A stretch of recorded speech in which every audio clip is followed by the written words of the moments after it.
Welcome, welcome to the series of lectures physics. We have already solved some problems on Newton's laws of motion, in which we discussed different kind of forces and forces based on pulleys also. In this class, we shall solve some typical problems, or we can say that some difficult kinds of problems on Newton's laws of motion. So let's start. On the board, you can see there is a figure pasted there. Now, what this problem says? This problem says a uniform rope of mass m is fastened between two walls such that ends A and B are in horizontal line.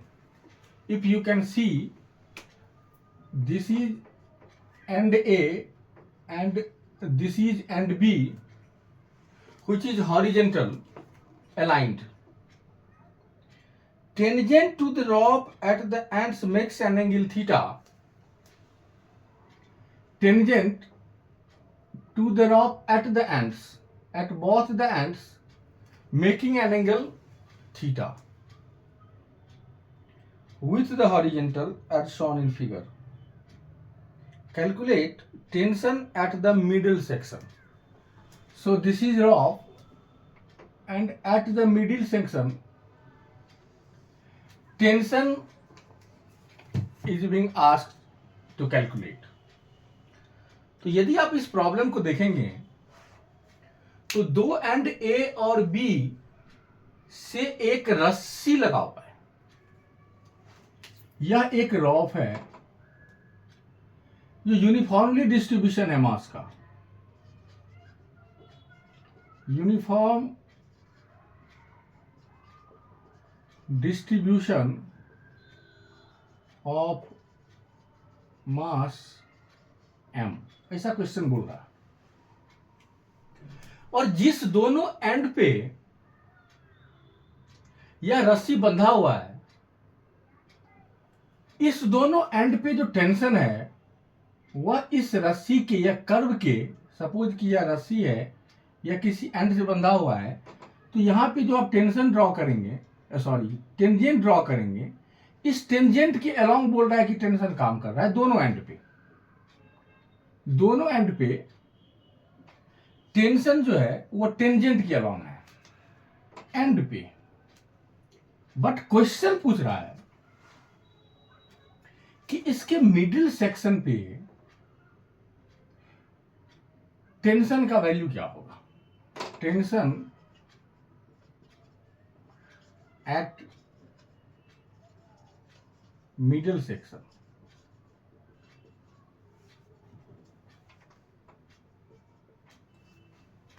यह इस question से पूछा जा रहा है निकालने के लिए। इससे पहले क्या था कि हम स्ट्रिंग को कंसीडर करते थे और उस स्ट्रिंग को हम इनएक्सटेंसिबल और मासलेस कंसीडर करते थे। इस केस में क्या है कि इस स्ट्रिंग से कोई ब्लॉक अटैच नहीं है, यह स्ट्रिंग खुद दो एंड से कनेक्टेड है और इस स्ट्रिंग के मिडल पॉइंट पे टेंशन पूछा जा रहा है कि कितना होगा।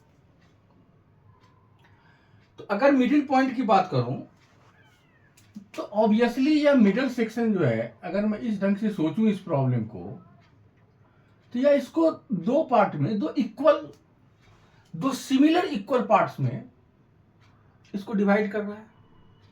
एक पार्ट इस तरफ का, दूसरा पार्ट इस तरफ का, और इसी पॉइंट पे टेंशन पूछा जा रहा है। अब क्या है कि यदि मास m इस रस्सी का दिया हुआ है तो ऑब्वियसली इस पे वेट का फोर्स काम करेगा डाउनवर्ड डायरेक्शन में, नॉर्मल, क्योंकि मास है, मासलेस स्ट्रिंग नहीं है। इस रॉप में का मास जो है वो यूनिफॉर्मली डिस्ट्रीब्यूटेड है। कहने का मतलब अगर इसको दो पार्ट्स में मैं सोचूं तो इस पार्ट का जो मास होगा वह m होगा, m/2 होगा, और अगर इस पार्ट को मैं सोचूं तो यहां भी m/2 होगा। अगर ये टोटल मास m है तो first part second part equal part है तो मास भी डिस्ट्रीब्यूटेड होगा यहाँ पे। अगर इसके सॉल्यूशन को मैं देखूं तो ऑब्वियसली क्या होगा कि जिस एंड से कनेक्टेड है यह रस्सी, यह पूरा का पूरा आपका रस्सी है फर्स्ट पार्ट, और यहां से आपका सेकेंड पार्ट। तो यह एंड इस रस्सी पे टेंशन का फोर्स लगाएगा, कुछ इस तरीके की बात होगी। इस एंड पे ए एंड की बात करूं तो यह टेंजेंट है, तो दिस एंड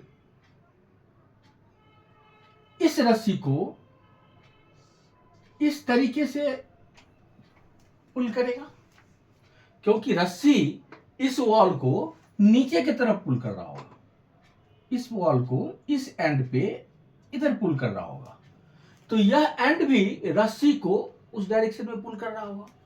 और क्वेश्चन बोलता है, आपका यह क्वेश्चन बोल रहा है कि यह एंगल थीटा दिया हुआ है, यह एंगल जो है वो थीटा दिया हुआ है। ऑब्वियसली ये थीटा है तो यह भी एंगल थीटा होगा। तो इसको दो पार्ट, दो कंपोनेंट में हमको डिवाइड करना पड़ेगा। अगर हॉरिजेंटल डायरेक्शन में देखूं तो टी कॉस थीटा, और इसी को यदि वर्टिकल डायरेक्शन की मैं बात कर लूं तो इस डायरेक्शन में टी साइन थीटा काम करेगा। उसी तरीके से यह चूंकि सेम हॉरिजेंटल में प्लेन में है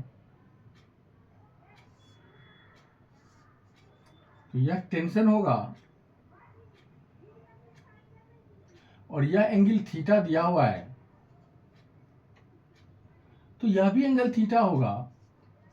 इस तरीके से horizontal component T cos theta और vertical component T sine theta होगा।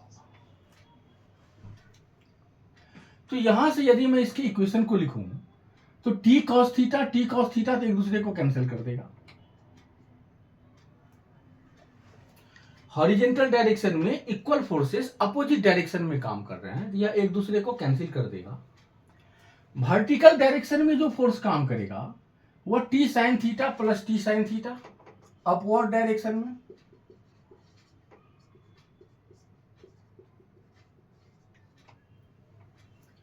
और चूंकि इसमें कोई मोशन नहीं है तो इसके मिडिल पॉइंट पे, इस पॉइंट पे एक फोर्स काम करेगा mg का, जो वेट दिया हुआ है इसका।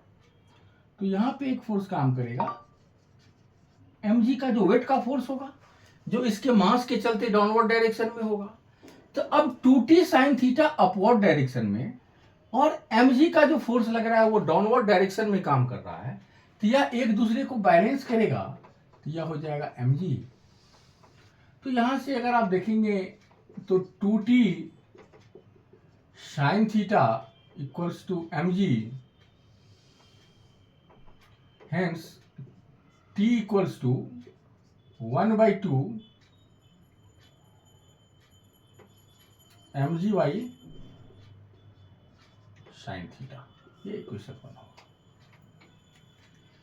यह जो टेंशन का कैलकुलेट किए हम लोग, यह टेंशन इस एंड पे है, जिस एंड से ये बंधा हुआ है।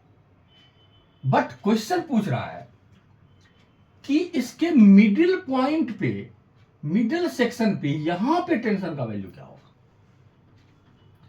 तो अगर इस पॉइंट पे टेंशन के वैल्यू को हम कैलकुलेट करना है तो डेफिनेटली हम जो दो पार्ट बोल रहे हैं, फर्स्ट पार्ट सेकेंड पार्ट, दोनों पार्ट जो है वो आइडेंटिकल होगा, क्योंकि दोनों थीटा एंगल बना रहा है, इसीलिए टेंशन भी सेम है। अगर यह एंगल थीटा नहीं होता, सपोज यहाँ θ1 होता और यहाँ θ2 होता, तो इस एंड पे टेंशन और इस एंड पे टेंशन अलग अलग होता, क्योंकि यह तब होता जब कुछ मास इधर डिस्ट्रीब्यूटेड होता और इधर जो मास डिस्ट्रीब्यूटेड होता वह इसके बराबर नहीं होता। क्योंकि इक्वल डिस्ट्रीब्यूटेड है, यूनिफॉर्म डिस्ट्रीब्यूशन ऑफ मासेस की बात कर रहा है, इसलिए यह एंगल सेम होने के कारण टेंशन का वैल्यू दोनों जगह सेम है। कहां पे? तो इस एंड पे। अब हमसे क्वेश्चन में पूछा जा रहा है कि इस टेंशन का वैल्यू मिडिल पॉइंट पे क्या होगा। तो मिडिल पॉइंट पे टेंशन के वैल्यू को कैलकुलेट करने के लिए आपको हाफ पार्ट ही सोचिए। ये फर्स्ट पार्ट की बात मैं कर रहा हूं, जो इस प्लेन की बात कर रहा था, इसी फर्स्ट पार्ट की बात कीजिए। तो इसका मास हो जाएगा कितना? हाफ। m था तो मास आ जाएगा mg/2 का वेट लगेगा। और इस पॉइंट पे टेंजेंट हॉरिजॉन्टल डायरेक्शन में होगा, तो इस पॉइंट पे टेंजेंट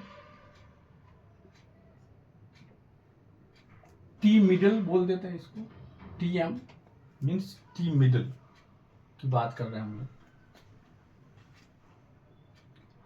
और यह पूरे का पूरे सिस्टम, अगर आप इस हाफ पार्ट की बात करेंगे, इस हाफ पार्ट की बात करेंगे, तो इस पे अपवर्ड डायरेक्शन में जो काम कर रहा था यहां पे, वह टी साइन थीटा काम कर रहा था। और इस डायरेक्शन में जो काम कर रहा था वह टी कॉस थीटा काम कर रहा था, इस पॉइंट से जहां से ये बंधा हुआ था। अब चूंकि यह पूरे का पूरे सिस्टम जो है वो रेस्ट पे है, हॉरिजॉन्टल डायरेक्शन और वर्टिकल डायरेक्शन, किसी भी डायरेक्शन में इसका कोई भी मोशन नहीं है, इसीलिए नेट फोर्स जो है वह एक दूसरे को हर एक डायरेक्शन में बैलेंस करेगा। तो जब बैलेंस करेगा, और हमको वैल्यू क्या निकालना है? टी एम का वैल्यू निकालना है, तो हम यहां क्या लिखेंगे? T cos theta, T M opposite direction में है तो वह एक दूसरे का इक्वल होना चाहिए। Equal forces in opposite direction में होगा, तभी उस पर रिजल्टेंट फोर्स जीरो होगा और वह एक दूसरे को बैलेंस करेगा। तो यहां से जो वैल्यू आएगा, तो T M, T at middle point will be T cos theta. और टी का वैल्यू आपको मालूम है, तो from equation 1 T M equals to 1/2 mg sin theta into cos theta, hence Tm equals to mg/2 cos theta by sin theta cos theta। इस तरीके से इस मिडिल पॉइंट पे, इस मिडिल पॉइंट पे या इस पॉइंट पे जिसकी मैं बात करूं, इस मिडिल पॉइंट पे टेंशन इस डायरेक्शन में था टीएम। अगर हाफ पार्ट की बात करूं इस टीएम का, तो मिडिल पॉइंट पे जो टेंशन होगा वह mg/2 cos थीटा के बराबर होगा। तो इस तरीके से जो प्रॉब्लम था वह मास के यूनिफॉर्म डिस्ट्रीब्यूशन की बात कर रहा था, जिसमें एक रस्सी को दो एंड से इस तरीके से बांधा गया था। ये फिगर है इसका। और क्वेश्चन में टेंशन की बात बताया था कि यह एंगल जो है वो दोनों एंड पे एंगल जो है वो टेंजेंट के साथ थीटा एंगल बना रहा है। तो चूंकि एंगल सेम है दोनों एंड पे, इसीलिए टेंशन का वैल्यू इस दोनों एंड पे, पर्टिकुलरली दिस एंड पे और दिस एंड पे टेंशन का वैल्यू सेम होगा। तो वहां से हम लोगों ने टी कैलकुलेट किया, इक्वालिटी का, इक्विलिब्रियम का इक्वेशन लिख करके, और फिर उसके बाद हाफ पार्ट को लेकर के एनालिसिस किया। हाफ पार्ट को लेकर के एनालिसिस करने का मतलब यही था कि we want to find out the value of tension at middle point. तो मिडिल पॉइंट की बात करेंगे तो ये इक्वली टू पार्ट्स में डिवाइड हो सकता है। फर्स्ट पार्ट का अगर m/2 मास होगा, सेकेंड पार्ट का भी m/2 होगा, क्योंकि यूनिफॉर्म डिस्ट्रीब्यूशन ऑफ मासेस है, मास का यूनिफॉर्म डिस्ट्रीब्यूशन है, तो दोनों पार्ट एक दूसरे के बराबर होगा। तो पहले टी का वैल्यू कैलकुलेट किया और फिर हाफ पार्ट के लिए फ्री बॉडी डायग्राम बनाया। फ्री बॉडी डायग्राम के बाद हॉरिजॉन्टल डायरेक्शन में इक्विलिब्रियम के लिए अपोजिट फोर्सेस टी एम और टी कॉस थीटा एक दूसरे को बैलेंस करेगा। इसी इक्वेशन से हम लोग टी एम का वैल्यू निकाल लें। अगर वर्टिकल डायरेक्शन में इसको लिखते तो वर्टिकल डायरेक्शन में तो वही चीज आएगा, T equals to M G by two sine theta. तो यहाँ से इस इक्वेशन को लिख करके हम लोग इसके मिडिल पॉइंट पे टेंशन का वैल्यू कैलकुलेट कर सकते हैं। Thank you.